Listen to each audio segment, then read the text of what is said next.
Former DIRCO Minister Dr. Naledi Pandor delivered the Matthew Goniwe Lecture in Johannesburg this afternoon.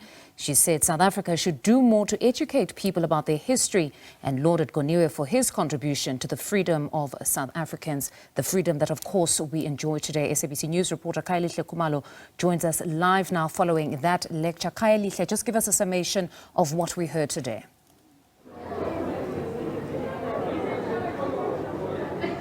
Well, absolutely, Mfundo. A very momentous evening here in Johannesburg.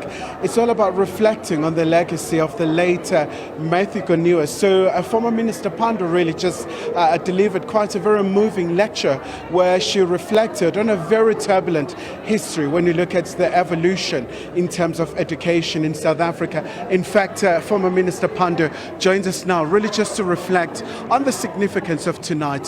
30 years of democracy, looking at education. Former Minister Pandor, maybe just your reading about tonight. I mean, so many heroes and heroines contributed, like Mr. Goniwe, to what we have today.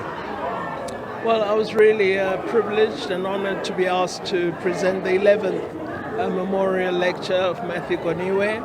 I believe that our heroes and heroines should be remembered by us for the selfless sacrifice, the courage that they showed, and the hopes and aspirations that they had for our country. Matthew Goniwe was a renowned leader and teacher, community activist, very well-rounded.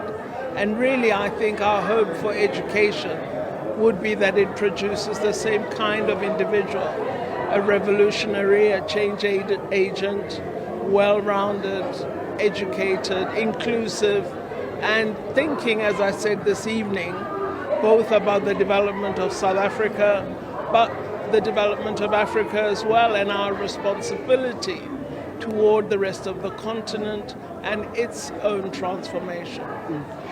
Former Minister Pandor also just reflecting globally the current situation in the Middle East. I mean, recently we saw Iran as well coming into the picture with the attacks on Israel, but also with South African team getting ready to go back to the ICJ. Just your thoughts at this particular point.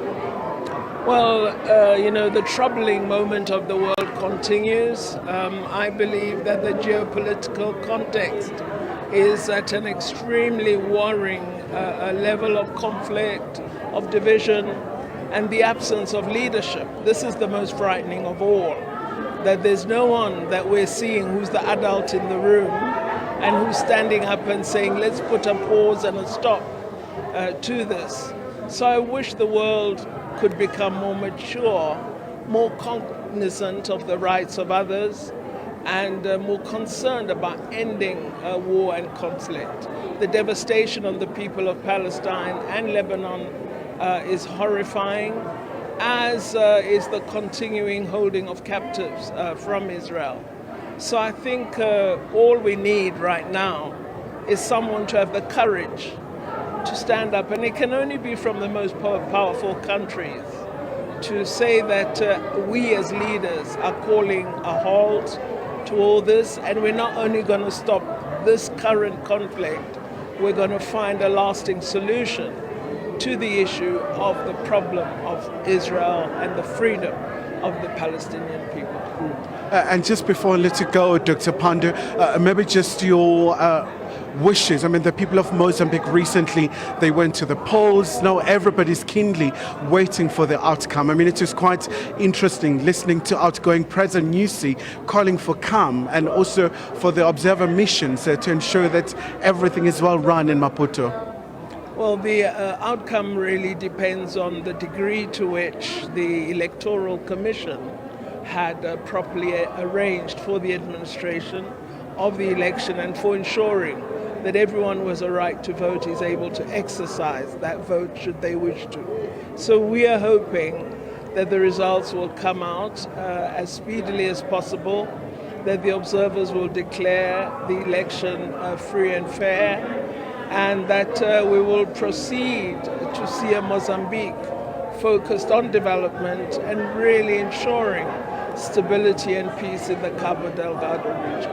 Okay, before I let you go, former minister, you have a new position as a chairperson of the Nelson Mandela Foundation. Surely that must be an honor as you just carry on the legacy of the former president.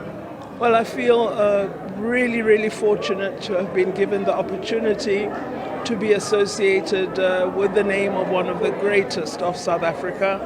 And I look forward to working with the trustees of the foundation and of learning more, because it's still very new, learning more about its work and hopefully contributing to enhancing our role in upholding the legacy of the great man. All right. Thank you so much, Dr. Pandor, for your time. So, Mfundo, of course, that's the former Minister of International Relations, Dr. Naledi Pandor, but also the incoming chair of the Nelson Mandela Foundation, reflecting on an array of issues, including, of course, the main issue around the lecture to honor the late Matthew Goniwe.